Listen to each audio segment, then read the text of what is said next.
One of the advantages of having your office in New York City is that you get to have your staff meetings at the greatest places on earth. Today, we're having our staff meeting here at Katz's Delicatessen on the Lower East Side, the world's greatest deli. And if you're a Jew like me, trust me, send a salami to your boy in the army, this is where it comes from. So anyway, Gavin DeGraw just called. He has this album dropping next week. It's supposed to hit #1 right out of the blocks. But it's Katz's. A corned beef on rye with mustard.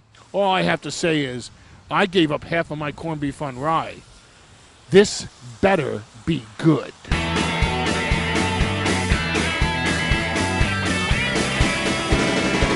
The Heyman Hustle.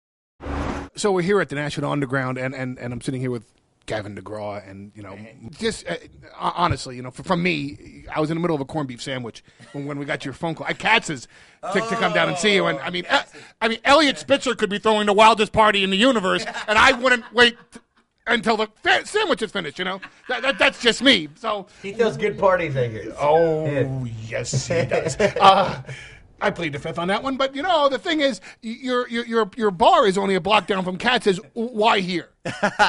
Well, that's funny. There is no correlation between us and Katz's necessarily. Not why we opened, but I will say that it's perfectly convenient that Katz's Deli is right around the corner because it's probably the best sandwich, the absolute best sandwich I could imagine in the world. And I eat sandwiches all over the world. And that's a good sandwich. That's the kind of place, like, how, I don't know if you're like me in this sense, but, if you're out to eat with somebody, you're like a little bit self-conscious, thinking, I hope I don't have any food in the corner of my mouth. I hope I'm not, have anything in my teeth. When you're there and you order some food, like you get like a hot pastrami sandwich or something, once you take a bite, you totally forget that there's even anybody sitting across from you. Or even that the place is filled with people. I didn't achieve this weight by having good manners. You know what I'm saying? Like, you're eating, and then, like, all of a sudden, you think, wow, I have food all over my face, but you're done. Yes, I'm an expert on gluttony, can't you tell? Gluttony, yes. My wife was crying the other day because she was listening to your song "In Love with a Girl," and like I'm sitting here and I'm saying, just so I get it right, the name of the album is, and he says, Gavin DeGraw. So yeah, I don't really need a cue card on this one. It's just Gavin DeGraw. It's self-titled. Keeping it as simple as possible. My last album was called Chariot. People kept mispronouncing my name. They were calling me Gavin McGraw and Garvin DeSmalls, Kevin McCraw, and I was like, it's Gavin DeGraw, and so I just named the album Gavin DeGraw to keep it as simple as possible. Now, the last album was a huge hit. I mean, it was platinum, and then you did something that's really unheard of. You did an acoustic version in only one day and released it, and that was a smash hit. Tell us more about that. It went really well. After my album was released for a year, the album Chariot, I wanted to re-record the album to do an acoustic sort of production, sort of in the vein of like Donny Hathaway's "Everything Is Everything" album, that sort of feeling. And so I assembled a group of musicians and put them in a small room, and we all just did live cuts of the songs. We re-released the album. It was killer. And now you're going on tour for a whole year.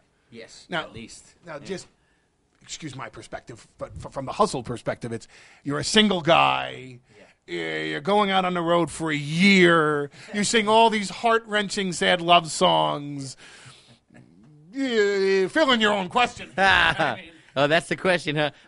Well, you know what? I know what you're saying. You could, wake up somewhere like Tulsa. You meet somebody like, hey, I like you. You like me? Oh, great. We like each other. Cool. Well, if you don't want to live on the phone with me, basically, you want to come live in the bus for like 3 years, and maybe this thing will work itself out. Yeah, it's kind of like a funny type of situation. So, that relationship stuff is kind of difficult. You know the old question about Tulsa, don't you? What is the question? If a couple gets married in Tulsa, but get divorced in Oklahoma City, are they still brother and sister? Ha! That's terrible. That's horrible. You're gonna get me shot when I. Okay. Well, no, not in Oklahoma anymore. Because believe me, they know it's true. Why is the first single on this "In Love with a Girl"?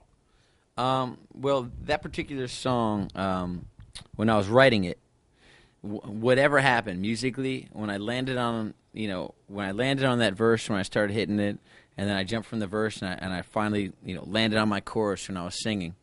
Afterwards, I thought, oh wow, this song is sort of in that energy spirit, in the vein of a song that was like my biggest song, for my last record, which was called "I Don't Wanna Be," and I thought, okay, cool, this song right here, this would be a great follow-up single to the success of "I Don't Wanna Be," because that's the one that really kind of opened the doors for me, and to reintroduce my sound, to reintroduce my name, especially on a new album. I wanted to give people something that sounded a little bit familiar so they could go, oh, you know what, this kind of sounds like that other tune. This sounds like that guy. What's his name? Blah, blah, blah. And you go, oh, yeah, that guy, Gavin DeGraw, So that was the reason for picking that tune, that familiarity and that style that hopefully they would go is very, very distinctively my sound. Thank you, man. Thank you, sir. Hey, I'm Gavin DeGraw. My album, Gavin DeGraw. Did you hear my name yet? Gavin DeGraw. Drops May 6th. That's Tuesday. The Heyman Hustle. What's your hustle?